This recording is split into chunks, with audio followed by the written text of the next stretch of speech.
Miriam. Sounds like a plan. Hello. Hello, everybody. Hi, hi, hi. So many friends. Yes. Here. Yes. And Leanne and Macy are watching. Macy. Malcolm was Goodness. considering it, but he hasn't jumped up and made the commitment yet.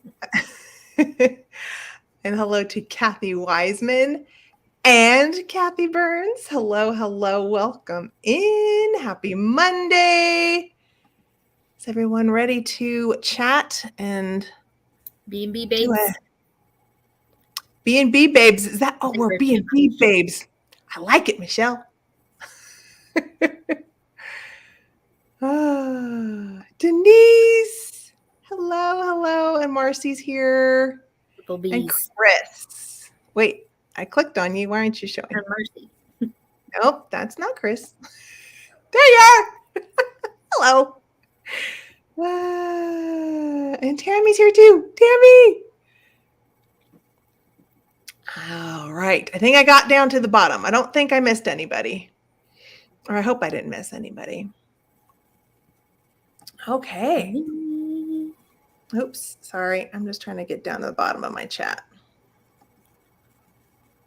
Okay. So we're here. It's the beginning of the week. I'm having water. I'm having water too. Hydration is good. Clear glass. I gotta get out my pretty glasses for the. I was so good when I was drinking tea, and I mean, I walk around the house with this thing all day long, every day. So it's just, and then I get here. You show me your fancy glasses, and I'm like, I've got some fancy glasses. What? Use it. I know. Did you do anything fancy when your friend was over? No, I wanted to go outside, but Denver has had showers almost daily. And so, of course, we had some rain, and so it was wet out there. So we just sat here in this room and chatted, and Scott made some fruit with some whipped cream, and I have some of that for later. The gentleman had some Belgian triple beer, and the ladies had a pineapple Waterloo sparkling water. Oh. So that sounds refreshing. Yeah, but it was nice. Very casual, hanging out. It's funny about pineapple. I was thinking of doing literally the history of the pineapple. The history of the pineapple? And the use of pineapple in decor and stuff. And what about the lore of pineapple? That too. Okay. Should I do this? This is the question. Should I do? Because I just think it's funny. Because one of those at Pern's last week, they had the pineapple on top. Mm-hmm. So I was like, oh, is that too risque? We're gonna go down that. I know. That's of the pineapple. That's what I was wondering, because some of that lore, and some people say lore. Some people say it's BS, and some people don't. So, well, like way back when, like the sailor times, that's it. Hey, people do use it today to denote certain things. Right. I might skip it, but you never know. Oh, God. Is it silly? Or would that be fun? I feel like it's a perfect summer topic. I think everybody would probably enjoy it. I think. It's just one of those things. How did we go from wealth and wealth to hospitality to? I don't know, which is why the whole beginnings of that seem skeptical to me. I mean, right.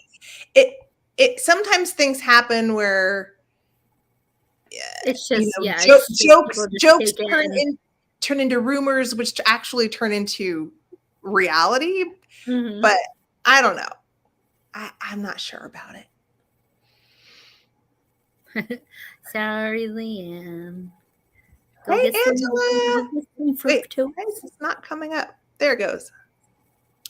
You're lurking and watching Pam too. Oh, Pam's on with Alex today. Yeah, they're on at 6. Okay. Well, thanks for lurking. Just keep the tab open. Yeah, you I don't have to buy appreciate it. anything from us. You just have us in the background. Yeah, have some background. Chris has no idea what I'm talking about. So Leanne is craving fruit. All right, I'll see what my problem is, finding reliable sources. So if I can't find, Right. reliable information, then I don't want to, Mm-hmm.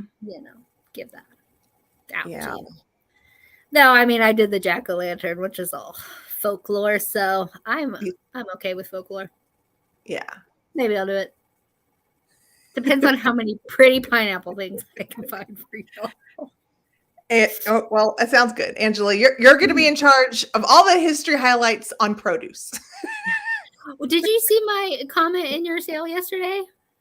About what? You should do the Greek-Roman Pantheon, some history highlight.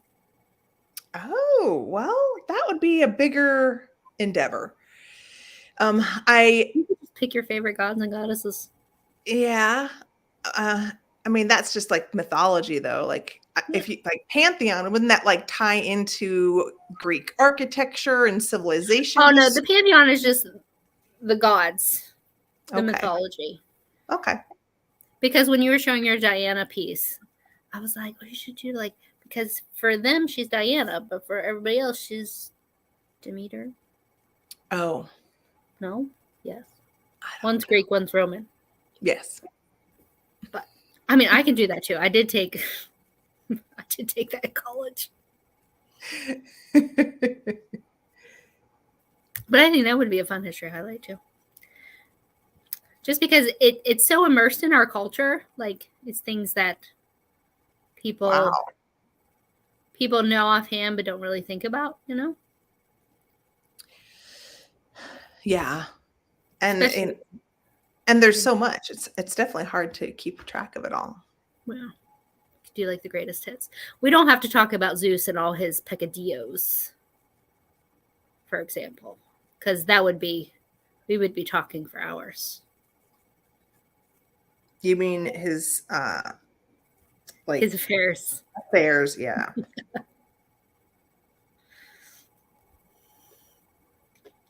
That would be a lot. That's the thing is I've been trying to lean toward either things that people might want to collect or You're good about that. I'm all over the place. Wherever my brain goes. So y'all don't know what you're gonna get. Yeah. Or artists. I definitely like to do artists. But I don't want to do it all the time. So, every once in a while I'll stick one in. Well, how has everyone's Monday gone? Yeah. Are you all having a beverage? Are you staying cool? Yeah. Did anybody thrift or treasure hunt anything incredible this past week or weekend?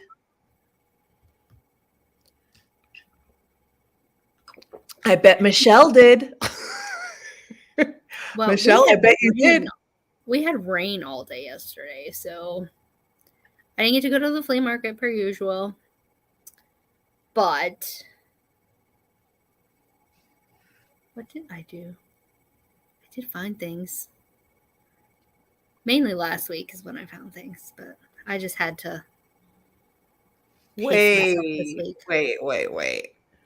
I have no idea about loofahs.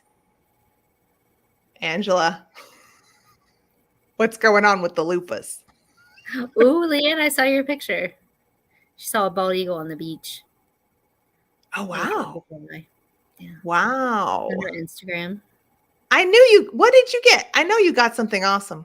I know you did. You probably got a box full of awesomes.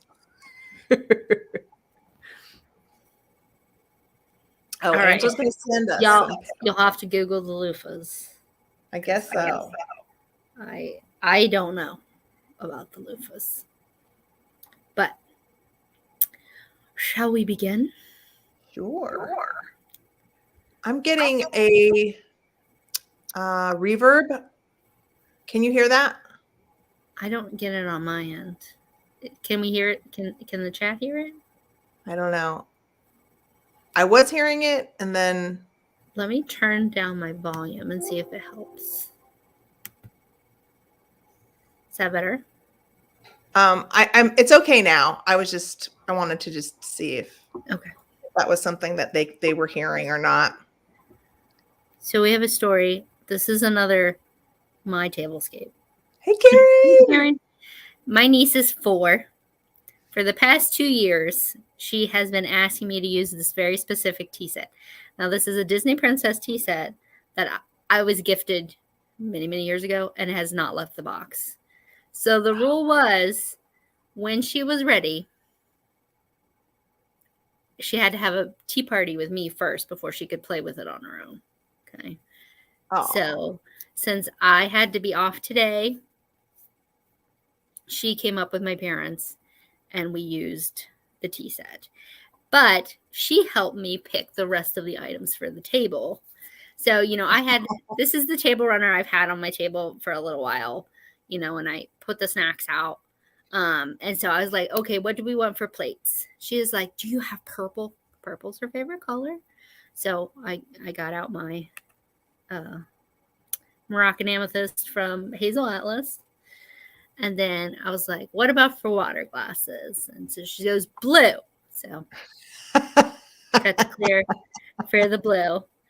And then she wasn't really big onto like any of the traditional tea. So in the center of the table is her snacks of choice, which is cucumbers and tomatoes. And I was like, well, we need something to put your ranch dressing in because she can't have her veggies without her dip. Mm-hmm. So I picked her up, we went to the china cabinet. I was like, what do you think we should put it in? And so she pointed up at this I bought this just because I couldn't not buy it. Uh-huh. It's this tiny little gravy boat. Oh, green transferware. Uh-huh. And I was like, well, that will be perfect for your ranch dressing. I think it's so darn cute that she picked everything out. She's 4. And then I filled in the rest. And of course, the napkin holders were a no-brainer. It had to be the uniforms. Uh-huh. Yeah. And everything was finger food, so we didn't have to worry about silverware. Though she said if we needed it, we should use gold. But we didn't need it. Okay. So, but we did. We put tea in the teapot. Everybody, including my father, drank from the tiny, tiny teacups. So you were refilling teacups the entire time. But we also had iced tea because it was hot. Okay. But she's like, I need my tea. And we're like, we're getting it. We got to brew it. It's not instant. So, I felt like it all worked together. So, you guys have fun when you're doing a tablescape. And like, if you have kids or, grandkids, just like I said, and each of the teacups represented a different princess. So she picked Belle, which is my favorite princess. Okay. But it was her party, so she got to choose it. So what was your backup? Who did you have as your backup? Sleeping Beauty was mine. Okay. And my mom did Cinderella, and my dad was Snow White. Mm-hmm. Mm-hmm. But she's like, we have to put sugar in the sugar bowl. So we had to put real sugar in the sugar bowl. And she's like, can you hold it? Because she wanted to scoop the sugar out herself. And so I held it still while she used the little spoon. Oh. She does have the simple taste. She likes the best. She wanted to take the placemat home. She was in love with the placemat. Oh. Like, can I take this? Let's be here for the next one. So, this is why I love, setting a table and doing this kind of thing. Because Yeah. I think it made her feel special. And yeah, you created an I got awesome. so many hugs. Oh, oh, love it. That's my She's titillating so tablescape. cute too. Like she's just a little pixie of a little girl. She's so cute. Oh, I could, Chris. We shall see. Oh, that's a cute idea. Well, she now gets to play with the tea set as much as she likes with supervision at Grandma's house. So hopefully it lasts. I won't cry if, she breaks it, as long as she enjoys it. Mm-hmm. Exactly. Now, well, on to, speaking of pineapple. I know. I did not even notice this. Yeah, well, sometimes things just work together for us that way. Isn't it? Yeah, I really liked the color scheme. I loved how it was all dark, but it still had the white coverlet. Was really into the moody brown, green. Yeah, it's like moody Bahamas. Yes, brown, green, gold, and black. And I thought, yeah, I like it. This is definitely something that I would put together in my own home. Like this is something, like some things I really appreciate, but I don't know if I could live in it. Mm-hmm. This is definitely something I could live in. So yeah, I liked it. I liked that color scheme and all the pattern. I thought was great. Yeah, the pattern mixing is fab, and I love the headboard. Mm-hmm. That's like nice. It's not what I expected from the bottom rails. Yeah, I don't know if they added that on or. I have no clue. I'm thinking that maybe they darkened it. So I'm thinking maybe it started as a walnut and then maybe they painted parts of it black or ebonized it. Yeah, or a dark stain. Yeah. Yeah. It's nice. Yeah. Your celebrating collection is first. No, sir. Okay. Malcolm is here. Hey, Malcolm. Hey, Malcolm. How was your day? Did you? There was too many people here. Yeah. But he got lots of naps. Yeah. Well, for celebrating collections, I chose rulers. And I don't have a collection myself, but I know a lot of people really love collecting rulers from different stores that have different advertising. Linda don't have to like the same things. What happened? Linda did not like the wallpaper, but Tammy loved it.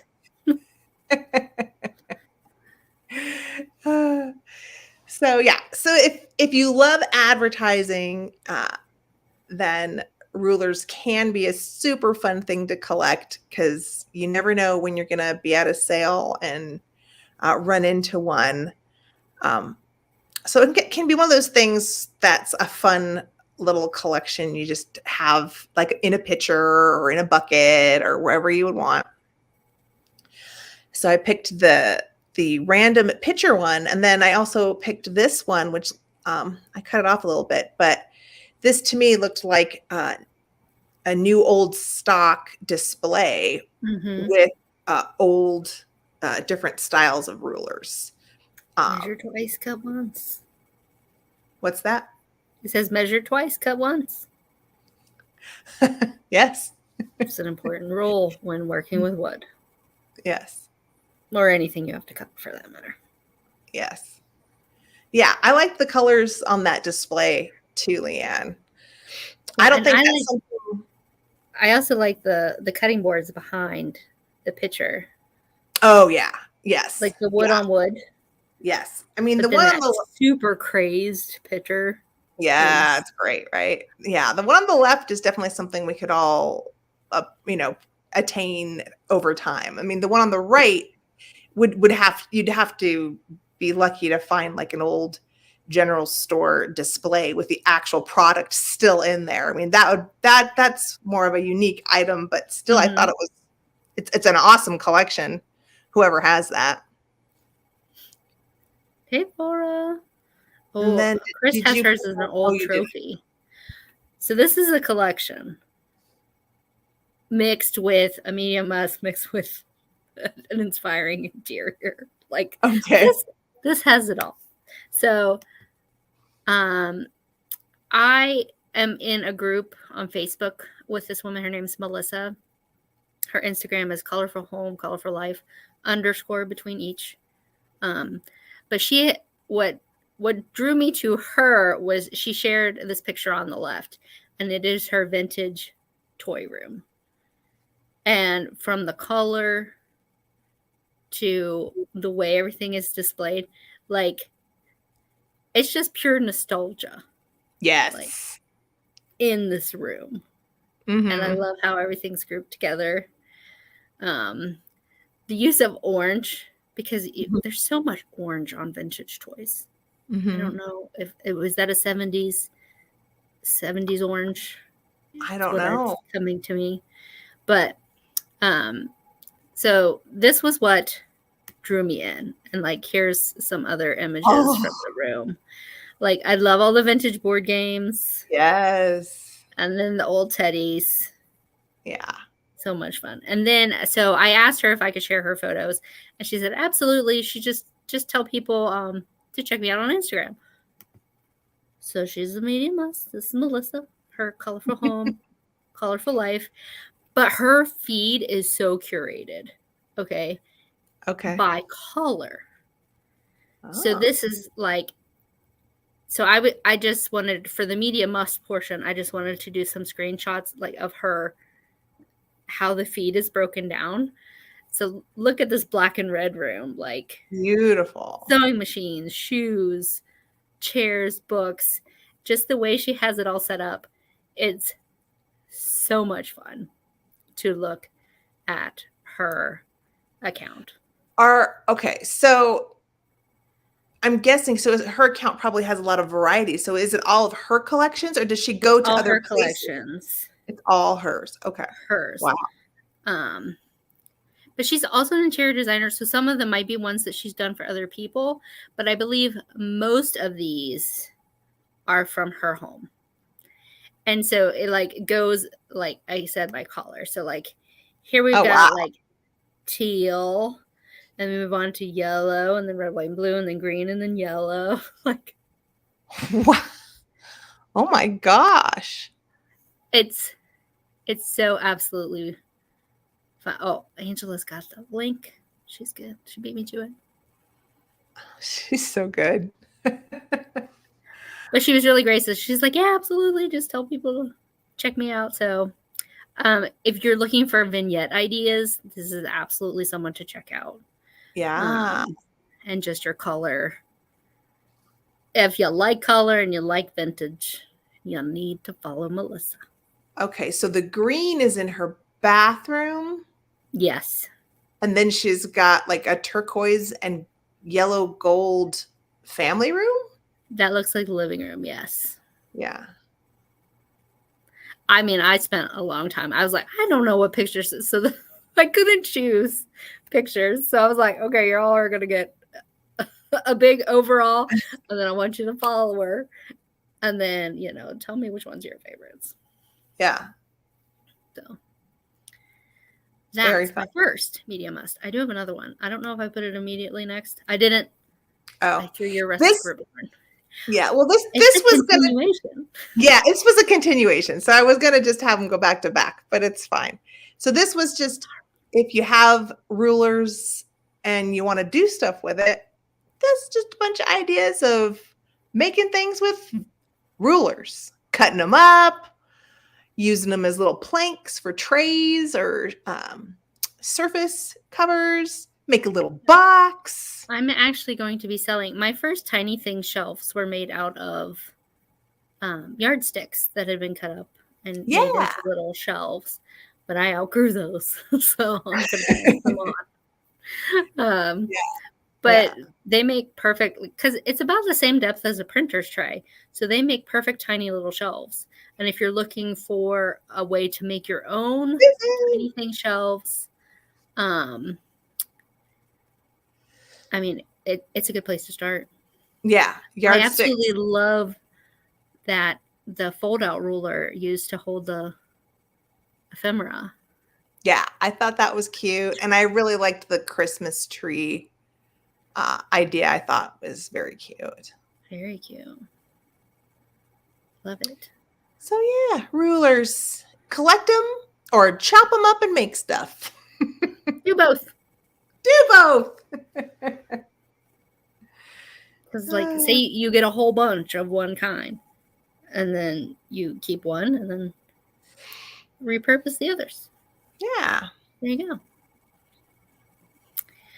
My other media must is more on my artist love. So Penny Thompson works.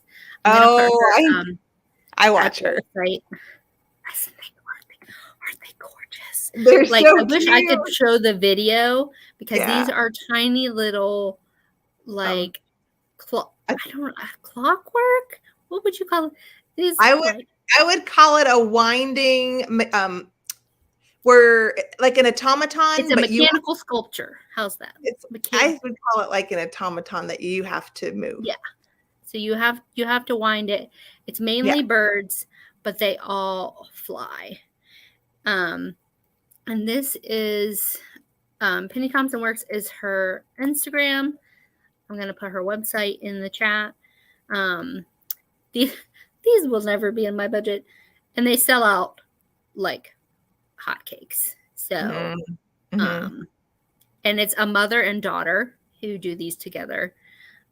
So I just encourage you to go, just look at the videos, look at the detail, just be in awe, that's because, art is to look at and enjoy.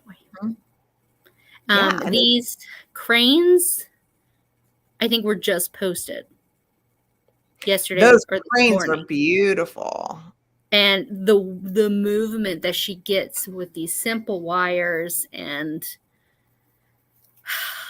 it's absolutely lovely. So check it out. You just need to look at something adorable. Yeah. Yeah, it's very fun. And that's art that you actually interact with, which is more fun. It's not meant to just go on a wall. Mm-hmm. It's meant for you to put behind glass and occasionally take out and play with. Right. The owls were my favorites, but there were so many. I think there was a flamingo not too long ago that was amazing. But the owls are my favorites. So there's my second media must. And that's it for the first section. Okay. Here we are with Miriam Haskell. So I picked Miriam Haskell to do a history highlight on, and the company has been around for a very long time. So it's a lot, but I tried to really give you guys a good feel for her jewelry and the designs and things like that. So we'll start a little bit on Miriam herself. She was born one of 4 children, and she lived in Tell City, Indiana. Her parents were Russian Jewish immigrants, and they owned the town's dry goods store. They carried fabric, cloth, so basically it was kind of a haberdashery store. And Miriam went through high school in New Albany to the Chicago University, but she only went for 3 years, so she didn't quite graduate.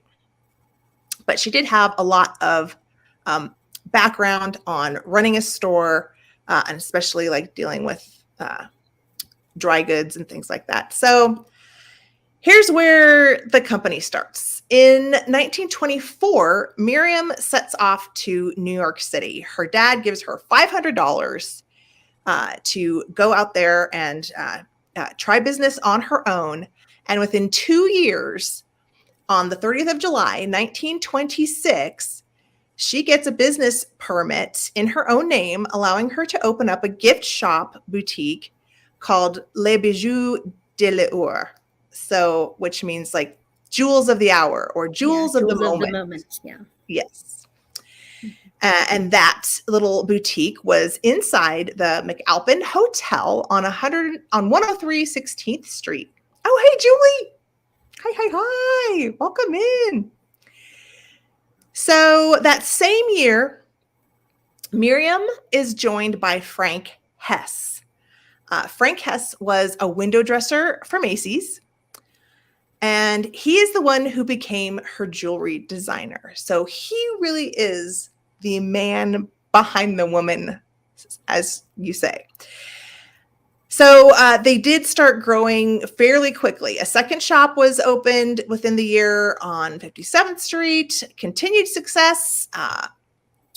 They opened up outlets at Saks Fifth Avenue, and they also had a spot at Birding's department stores and a boutique shop in central London.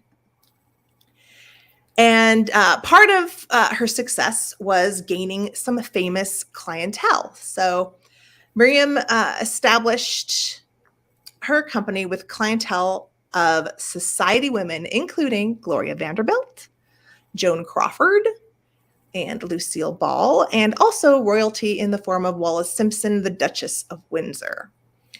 She also, because she was in Europe a lot, she also became a friend of Coco Chanel and did create some pieces for Chanel's couture collections. And I did try to search to see if I could find what those were, but yeah, could find nothing on that. All right, Internet Hive Mind. Send it us our way. All right. So, one of the main things about Miriam Haskell jewelry is she used quality materials, and there was a lot of creativity. And granted, Frank Hess did most of the designing, but they worked together a lot. So I think she was kind of maybe we should do that. And he was the actual pen to paper, figuring out how to create them and build them. Yeah. So many of her signature pieces are known for their use of faux Baroque pearls, Russian gold filigree metalwork, and the inclusion of nature in the form of berries, leaves, and flowers. She and Frank would travel together to Europe, and they would buy materials in Paris, Venice, and they would go to the Swarovski crystal factory in Austria. And when the economy merited it, she used more expensive natural gemstones alongside handmade beads from Czechoslovakia, France, Germany, Italy, and Russia, while incorporating unusual metal stamps and findings in her designs. Okay, and this is just a little sampling that I have down here. We're going to look at a lot more. So, pivoting during World War II. So, and also the Great Depression. During that time, they did use alternate materials. So, and especially during the Second World War, as part of the war effort, using less metal, and they incorporated much more natural materials and plastics. So a lot more plastics. And if they were sourcing beads, they had to source it in the United States because they couldn't really access, they weren't going to Europe during that time. Mm-hmm.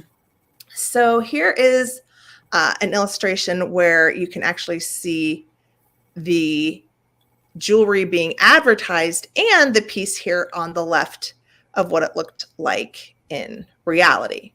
And then below it, that's a really rare plastic Miriam Haskell made of plastic, but depicting roses. And that's not something you see a lot of, is those little tiny roses. That's very, very unique. I want to put that on a hat. Yeah.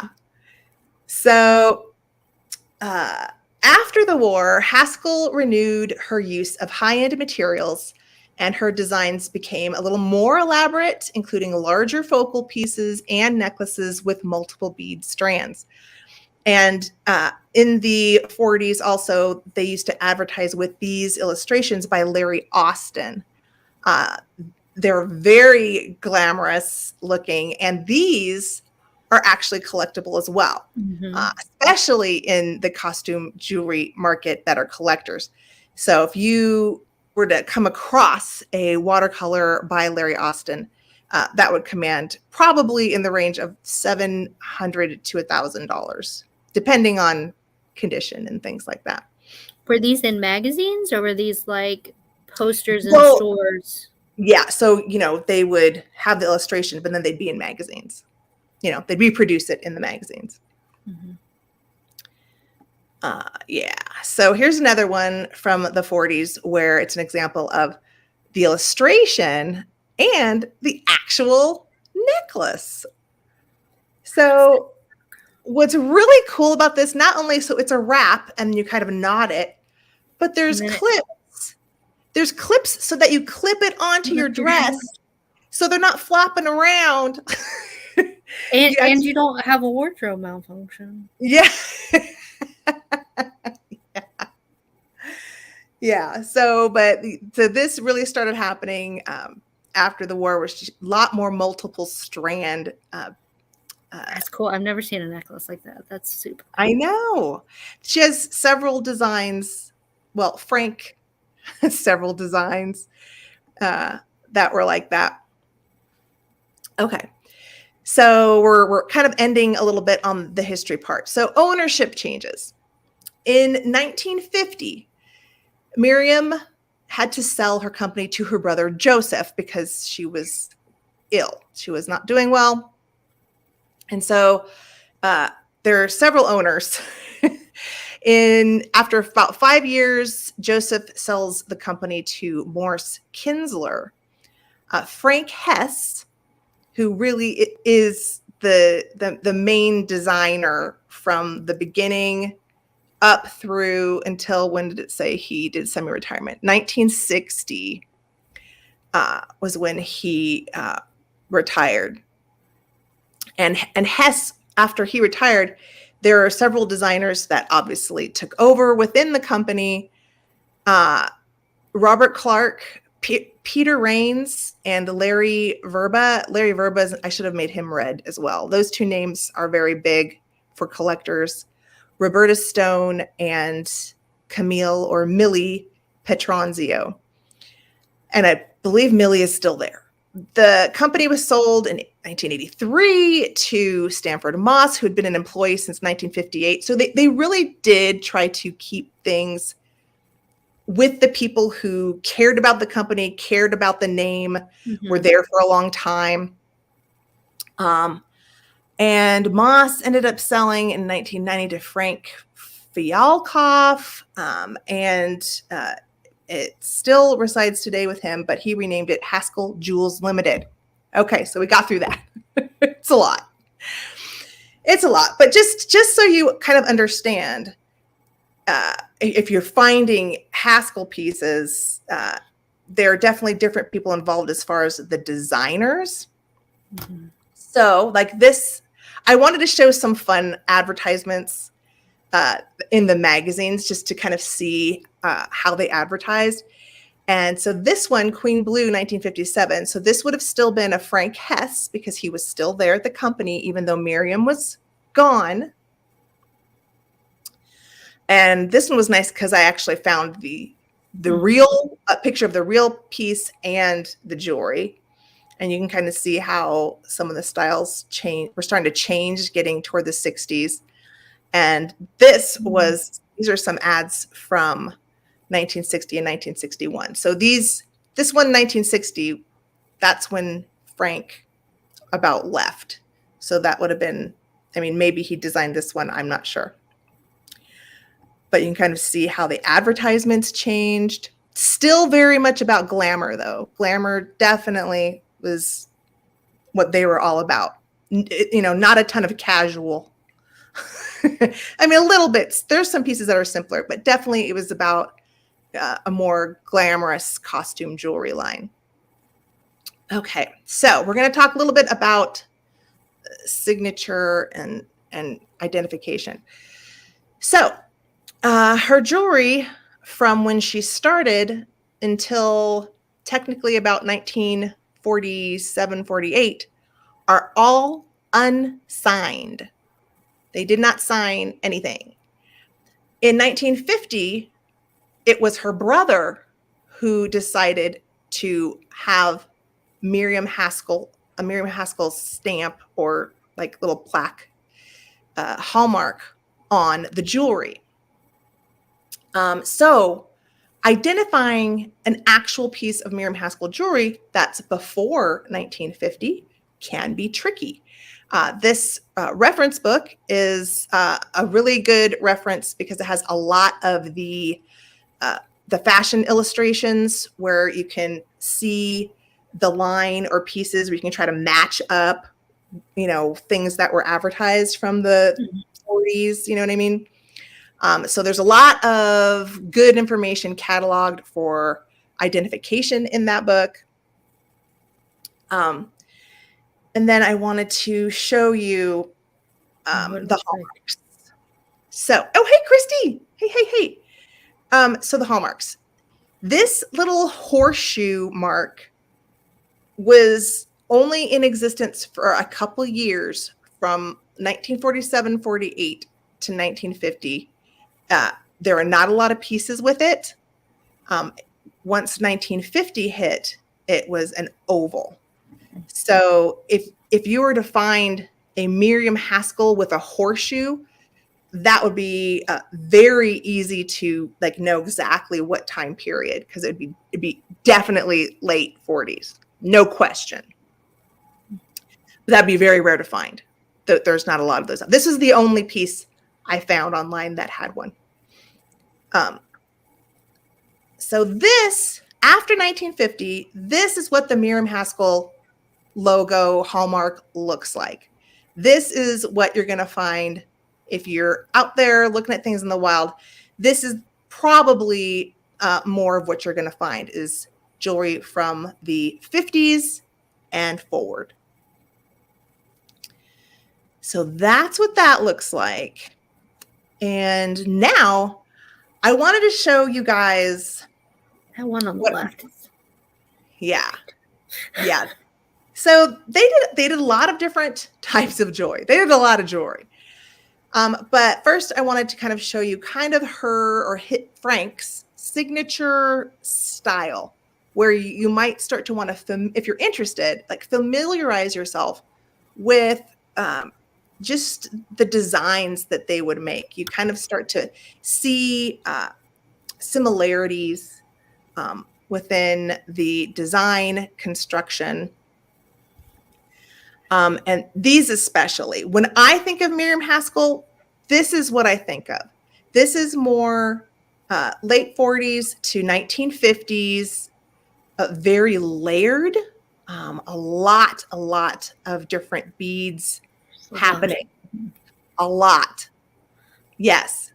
I do love that turquoise necklace, though. Yeah. Yes. I mean, Miriam Haskell jewelry was about glamour and statements. If you see designs it's very Baroque style. It's a lot. Yeah. And now these, more is more. More is more. And so here's some wonderful examples from mostly the 50s, maybe some 40s, where it's a lot of the Baroque pearl. And when I have a few bracelet. Yeah.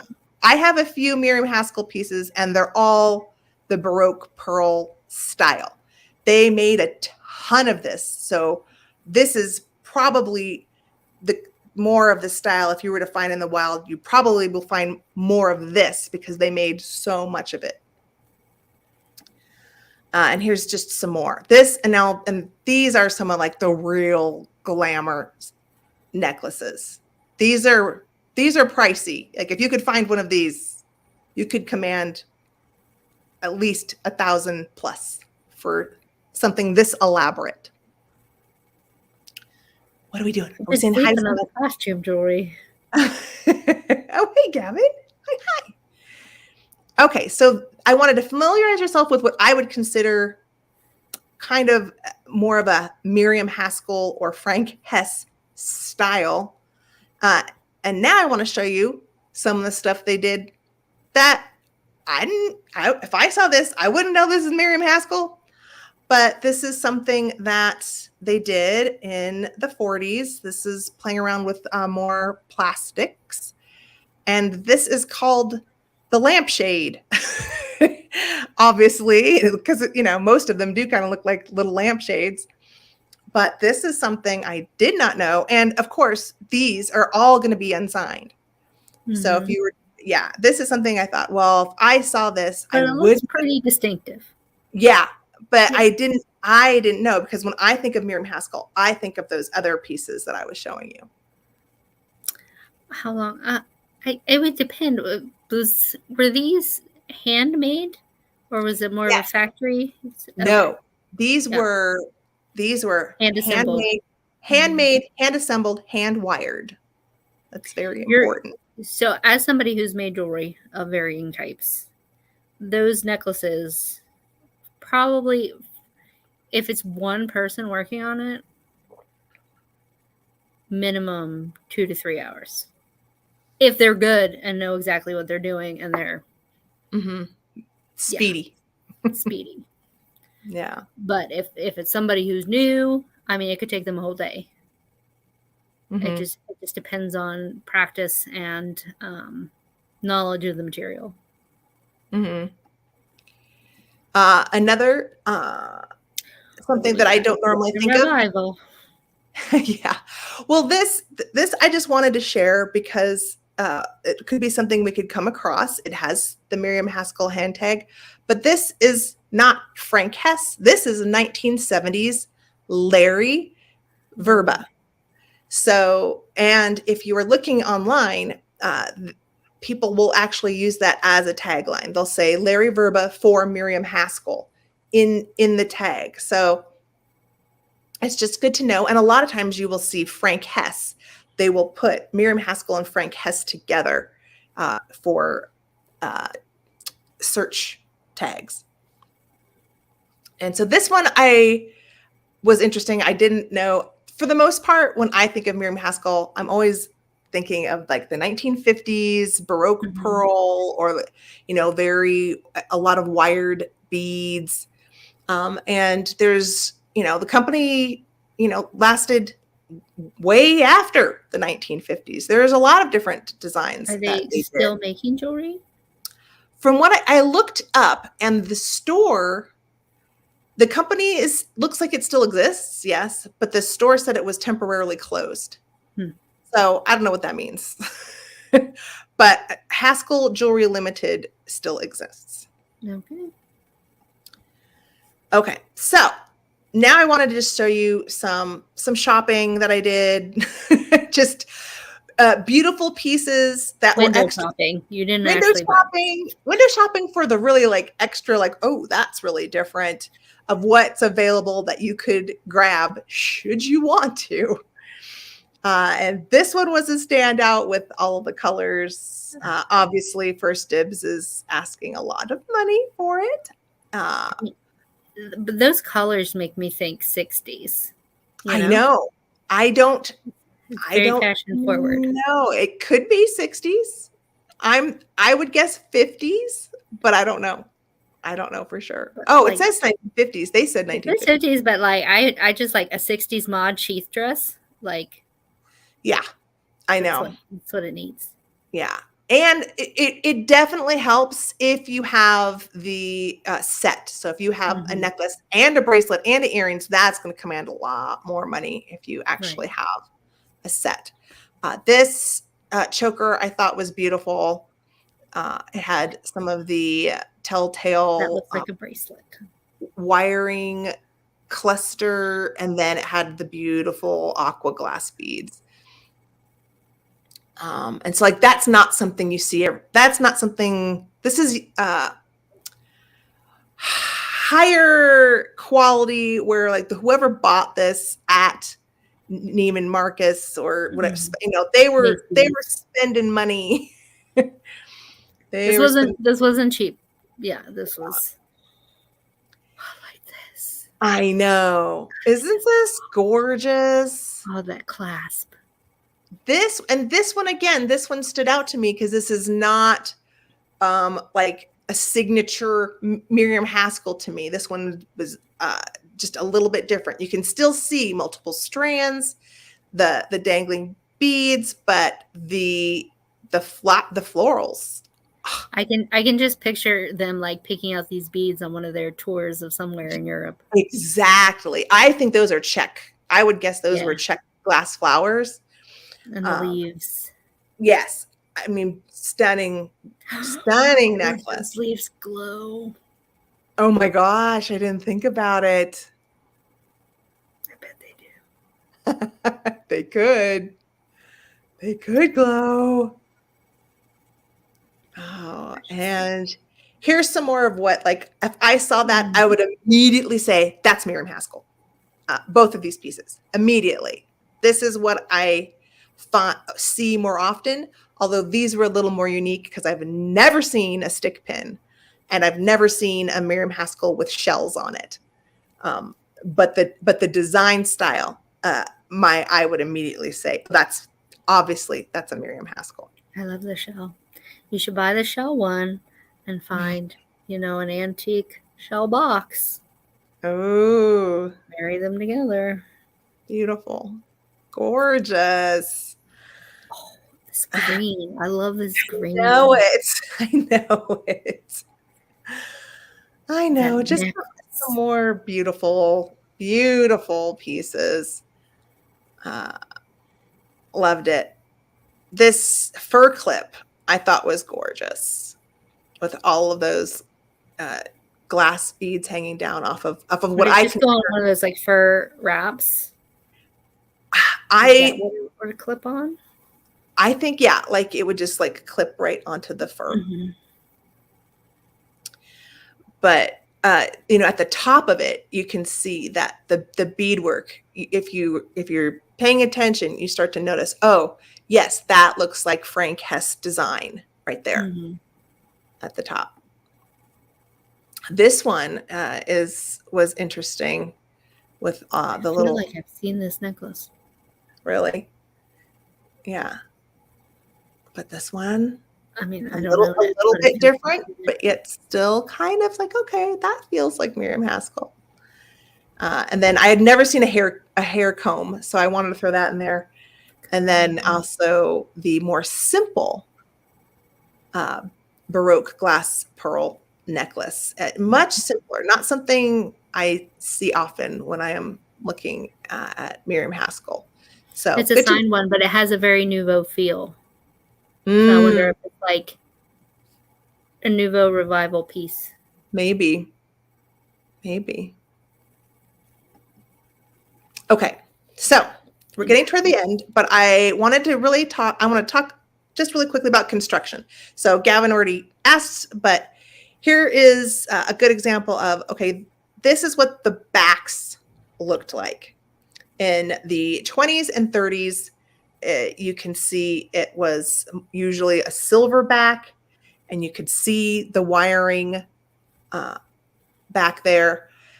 Once you get into the 40s and 50s, you're going to see the more gold filigree. And this one on the left, you can actually see the threads holding the beads. This one on the right, I believe, is similar to the one on the left, only it has a little kind of covering where you could see all of either the wiring or the thread work. So it would just kind of cover on top of the part on the left. Does that make sense? Yeah, it covers up the construction. Yeah. Yes. So when it comes to the backs of Miriam Haskell jewelry, this is what you should see for the most part. You should see the workmanship. Yeah. Until later. Now, we're going to play a little game. I just have 2 slides. Let's go. Is it or isn't it? So I looked at this brooch on Yeah. Etsy and I immediately said, ooh, that's beautiful. Yeah. And the It's all wrong. the listing says vintage unsigned Miriam Haskell pin. This doesn't have the filigree. It's got the Look at wrong kind of clasp. I agree. There aren't enough beads. I agree. And even though this brooch looks really nice to me, it's a gorgeous design, but just because there were so many pieces of Miriam Haskell unsigned jewelry, I feel as if it almost gives some sellers too much flexibility to just throw a Miriam Haskell name into the listing because they think, well, this could be Miriam Haskell. But you should like say like Miriam Haskell style. Like, yeah. But Miriam Haskell influence. Yeah. I mean, like, I can't prove it, but my instinct says this doesn't look right. Not only does the back look really wrong to me, but even the design itself doesn't quite feel like a Frank Hess. You know what I mean? And if it was going to be an unsigned piece, it's going to be before the 40s. So it's going to be Frank Hess. And Frank Hess used to do a little more clustery beads to me. So, and you wouldn't have that safety clasp if it's 40s. Yeah, just there are a lot of telltale signs that if you familiarize yourself with the jewelry, it can kind of help you say, okay, I don't think you're right. And your brooch is beautiful, but it's probably worth 65 and not 165 because you're putting a Miriam Haskell name on it. So I have one more, which I was like, you'll see. I'm like, Look at this. Again, it's lovely. Okay, first of all, I'd wear it. First of all, if you look at the construction of the back, that riveted. Looks like it's riveted. It's telltale 50s. So, I mean, just the whole brooch itself, telltale 50s style rhinestone brooch. But if it's 50s, and I've never seen like, and none of the pictures you show had like those formed flowers like that, like on a rondelle situation. Right. But here's the thing. You can't, if you have a brooch that looks obviously 50s, you can't say it's an unsigned Miriam Haskell. But they signed in the 50s. Yeah. Exactly. So if you've got a brooch where it's like, that's obviously a 50s brooch, you can't say, and you like, they would have had a stamp on it because it was the 50s. So again, another one where the ask was $165. And this brooch, I don't think it should command that price because this is not Miriam Haskell, in my opinion. It's not. Yeah. So I don't know if that helped you guys in learned something. I can identify Miriam Haskell brooches now. Well, maybe. In general terms, there's always going to be a design. Like when I was showing you the lampshade ones, I would have never known that was, in there as part of their design history. I knew nothing about her. This is not a name I have ever heard before. So. Okay. Oh, wow. Now I want to look through my brooches and see what. And yeah, and I did want to really quick here. We're running over time, but I wanted to show you one thing. I have some 50s Miriam Haskell, but I wanted to show you this because this is not Miriam Haskell. This is original by Robert, and this was a designer who loved Miriam Haskell designs and used to copy their style from the 50s. So do you see how that, luckily it says original by Robert. Yes, he signed it original by Robert, but this also came with matching earrings. So it is possible if someone were to find these earrings on their own that have no signature on it, someone might think that's Miriam Haskell. But it could be original by Robert because he was a very collectible costume designer as well, but he used to do her style.